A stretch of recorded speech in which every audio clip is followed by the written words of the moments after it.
آئیے سیدھا آغاز کرتے ہیں۔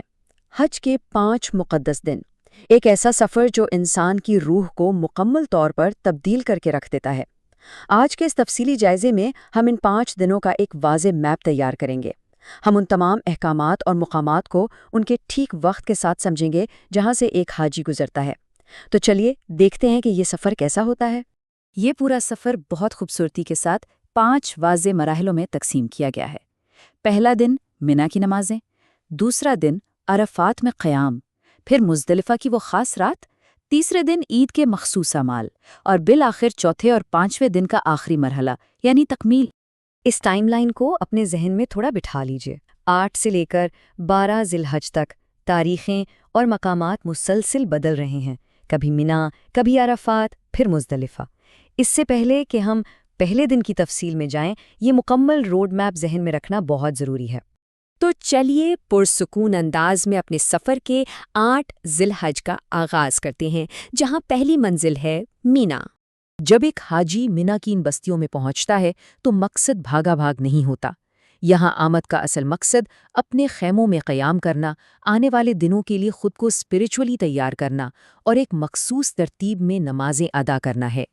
اور وہ نمازیں کون سی ہیں؟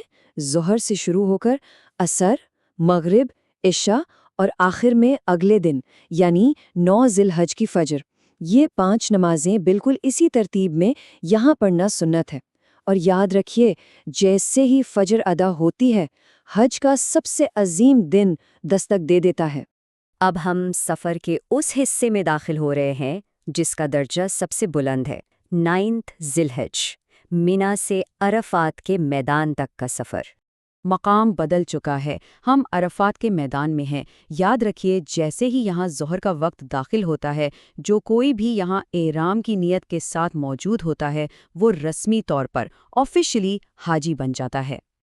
دیکھیے، احرام پہننا اور دیگر احکامات پورے کرنا اپنی جگہ لازمی ہیں، لیکن یہ بات ہمیشہ یاد رکھنے والی ہے کہ وقوف عرفات کے بنا حج تصور ہی نہیں کیا جا سکتا۔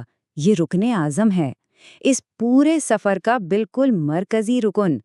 یہاں ہونا ہی اصل حج ہے۔ یہاں اس میدان میں ایک بہت سخت پابندی ہے جس پر دھیان دینا ضروری ہے۔ غروب آفتاب سے پہلے آپ یہاں سے نکل نہیں سکتے۔ سورج ڈھلنے تک رکنا لازمی ہے۔ لیکن ایک حیران کی بات بتاؤں، سورج ڈھلنے کے باوجود آپ یہاں مغرب کی نماز ادا نہیں کرتے۔ یہ ایک بہت دلچسپ استثناء ہے جو ہمیں ہماری اگلی منزل تک لے جاتا ہے۔ سورج غروب ہوتے ہی سارا قافلہ نکل پڑتا ہے اور ہم آتے ہیں مزدلفہ کی خاموش رات کی طرف۔ تو یہاں وہ عجیب اور خوبصورت رول بریک ہوتا ہے جس کا میں نے ذکر کیا تھا۔ لوگ اندھیرے میں مزدلفہ پہنچ جاتے ہیں، مغرب کا وقت ہو چکا ہوتا ہے، لیکن نماز کو عشاء تک مؤخر کرنا ہوتا ہے۔ یہاں انتظار کیا جاتا ہے تاکہ مغرب اور عشاء دونوں کو ایک ساتھ ملا کر پڑھا جا سکے۔ اب اس اہم نقطے پر تھوڑا غور کیجیے گا۔ ان نمازوں کو ملا کر پڑھنے کی ترتیب بالکل فکسڈ ہے جو کبھی ٹوٹتی نہیں۔ سب سے پہلے مغرب کے فرض، پھر اس کے فوراً بعد عشاء کے فرض، اس کے بعد مغرب کی سنتیں اور آخر میں عشاء کی سنتیں اور وتر۔ بنا کسی فاصلے کی یہ چین مکمل کرنی ہوتی ہے اور پھر ساری رات یہیں کھلے آسمان تلے گزارنی ہوتی ہے۔ اور پھر نکلتا ہے 10 ذی الحج کا سورج، تیسرا دن جو ایکشن اور اعمال سے پوری طرح بھرا ہوا دن ہے۔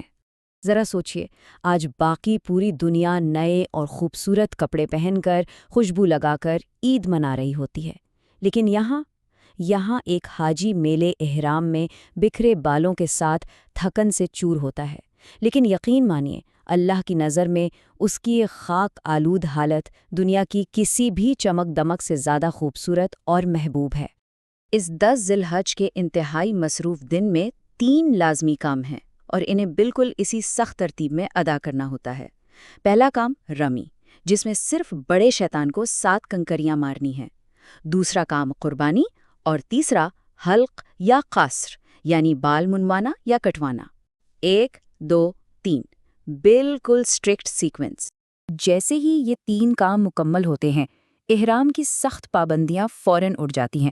اب سلے ہوئے کپڑے پہنے جا سکتے ہیں۔ اس کے بعد بس طواف زیارہ اور صحیح کرنی ہوتی ہے،